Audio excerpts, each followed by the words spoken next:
So, welcome to my first YouTube video. I cannot believe I said that, but I think it's about time I just pull up the courage and just go for it basically. I've been wanting to start YouTube for a while, and it was always like, should I? I don't really speak in front of the camera, but I just really wanted somewhere to document my journey as an athlete, as a multinational athlete. So here we go. So a quick introduction about myself. So my name is Sana. I am 23 years old. I'm actually turning 24 next month. I am also from Malta. So for those of you who don't know where Malta is a little island in Europe. So it's basically situated underneath Italy, and it is just such a beautiful little island. We're surrounded by sea, and that being said, there are certain struggles that I find as an athlete, so being from Malta, but let's not get into that for now. For now, I just want to give you a little bit of a journey of my career as an athlete so far, and I think that would serve as a good introduction to starting my YouTube basically. Videos I'm eager to start posting on YouTube are, for example, maybe some vlogs from my days, my weeks, my training sessions, and all that. I'm just really excited to start getting into it.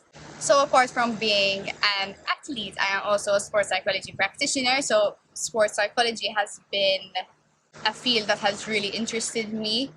I feel that as an athlete, sports psychology and the mental side of sport is just so important, and unfortunately it is not looked out after enough, I believe. So I've been working in the field for 2 years, and I absolutely love helping athletes just better themselves, grow, and just just work on their career. So let's start off with a little bit of a background about me as an athlete. So basically I started gymnastics at 8 years old, which is fairly late for a gymnast. I had been doing gymnastics for around 10 years, and it was like the love of my life. My sport was just everything to me. I was also in the national team and participated in various competitions, both locally and also abroad. I would say my best competition was Commonwealth Games, which was held in Australia, and that was like one of the most beautiful experiences that I could have ever had. And till this day, I feel like it was such a beautiful opportunity that I got, and I felt so lucky to have gotten it. Yeah, I just hope to continue achieving these opportunities.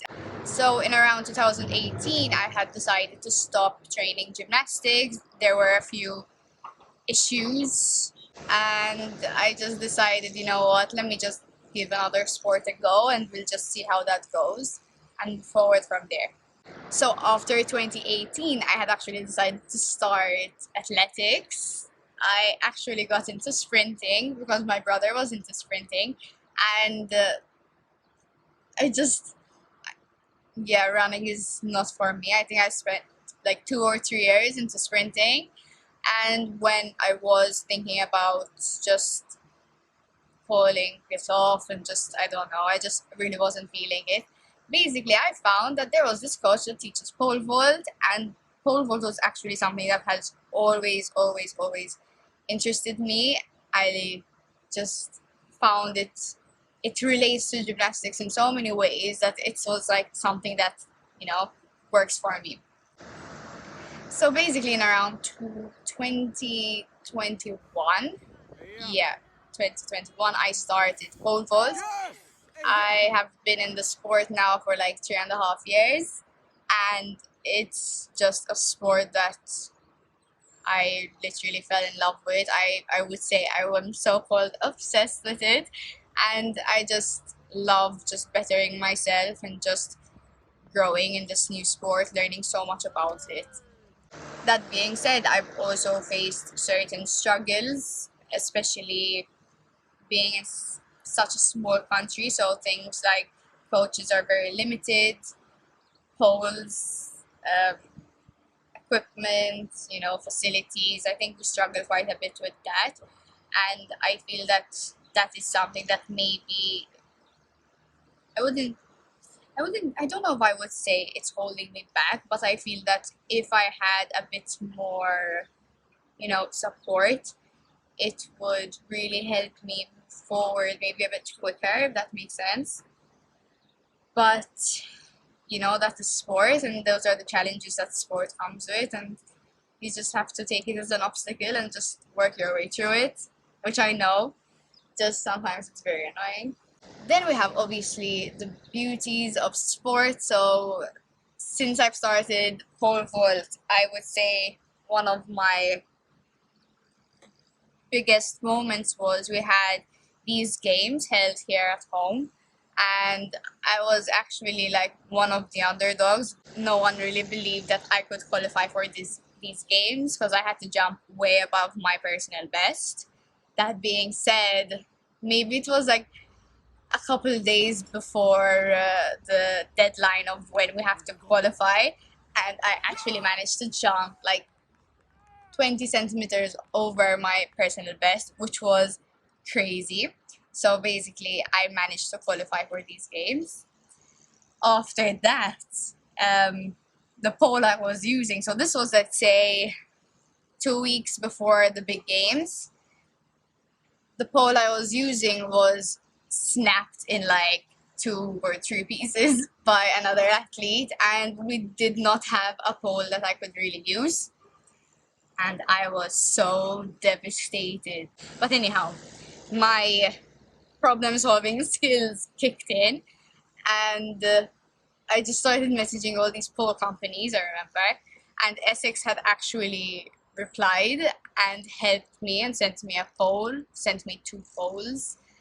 So with the help of the federation, I actually managed to get these 2 poles to Malta, and it was like Christmas coming early. I was so happy that these poles arrived when I needed them the most. And basically, that was literally just maybe, I don't even think it was a week before the competition. I think it was a couple of days before competition. So I had actually practiced on this new pole once before competing. And when competition day came, I was genuinely so nervous having to jump on a new pole. But, I just tried to push those aside as much as possible.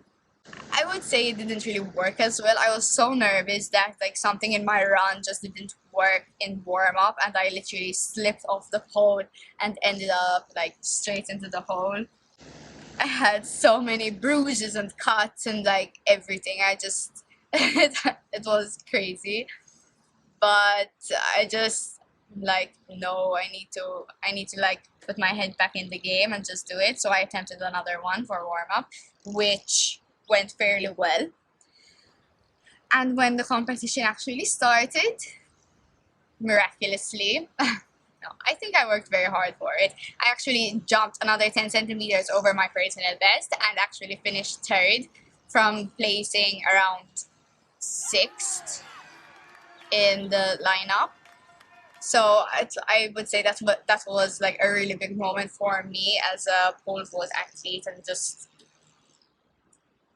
just reminds me how many values sport has taught me. And again, that's why I went to sports psychology, because I feel that sport teaches so many values, and it's so beautiful. Like the perseverance I saw in me that day was just crazy. The day after, I could barely sleep because I was in so much pain from literally all the cuts and the bruises I had all over my body.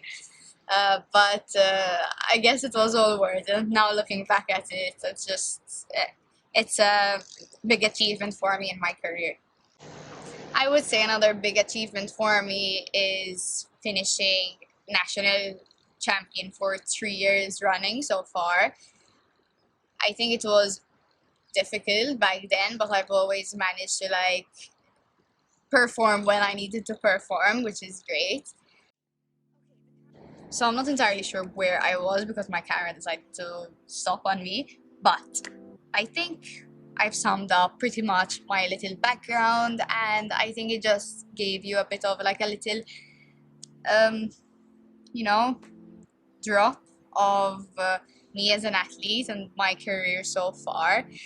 And I'm just really eager to start taking you with me, because I feel like pole vault is such an amazing discipline in athletics, and it's just so interesting. Like, honestly, it's so interesting. There's so much that goes into it. There's like the jumps, there is the gymnastics aspect, there's the speed, there's just so many things that we do, and I think it would just be very fun to just document these things and share them with you. So basically, if you want to just follow me on that journey, just subscribe. I am planning to just move from there, but I'm just like really happy that I'm giving this a go, and I just, you know, I'm eager to take you with me on these journeys and see how it goes. So thank you so much for watching, and yeah, see you next time. Bye.